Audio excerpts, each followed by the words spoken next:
Guys, welcome to my YouTube channel. So ngayon may panibago po akong i-share sa inyo na video guys.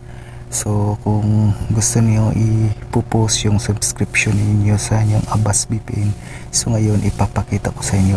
So ano po ba ang purpose ng pag-post natin sa ating subscription na ng Avast VPN is, ang purpose po niyan guys is, pag kayo po is gusto niyo hindi muna kayo palagi nakakaltasan yung kasi guys is automatically po yan na nagbabawas every month po yung Avast VPN kasi nga premium VPN po yan, so every month po yan may bayad.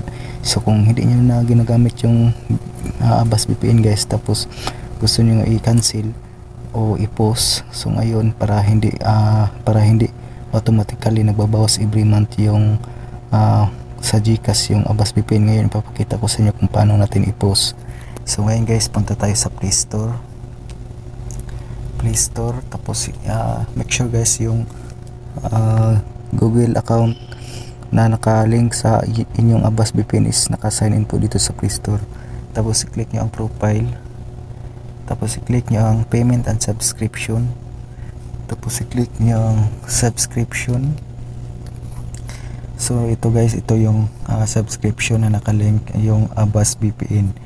So 1 month po yan guys is 49 pesos every month. So i-click natin yan, active po yan. So ito guys, may upcoming changes, so kaya kung ano gusto nyo pwede nyo i-update, guys. So ayan, tapos pwede din ninyo i-set up. Ayun, tapos so ang gagawin natin guys is i-post natin yung subscription para hindi po automatically nagbabawas every month yung bayad ng ating Avast VPN. So ngayon guys, i-click natin itong cancel subscription. So dito guys, nakalagay sa cancel subscription is, would you rather post your subscription? So ayun, so ipopost po natin yung subscription ng ating Avast.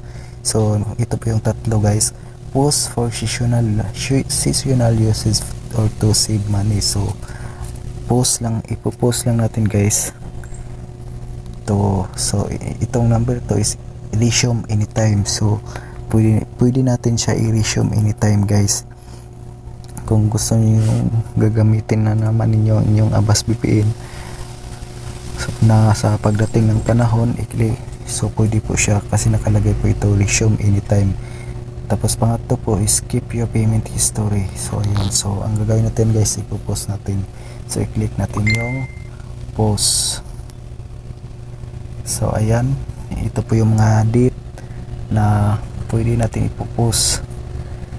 So your payment will be post after the current subscription period ends on July 25, 2020. Payment will automatically resume on. So ayun, so October 25, 2023, you can post payment up to 3 times in 12 months. So 3 times in 12 months lang po siya pwede ma-post guys. So dito nakalagay 1 month, 2 months, 3 months. So pag 1 month is automatically po yan every 1 month po na po post, or 2 months or 3 months. Kayo na po bala kung anong pipiliin nyo guys. So ayun guys, pag i-click nyo yung 3 months tapos i-confirm, so yun na po ang gagawin guys kung paano natin ipopost yung subscription ng Avast VPN. At dito lang po nagtapos itong video guys, at thank you for watching.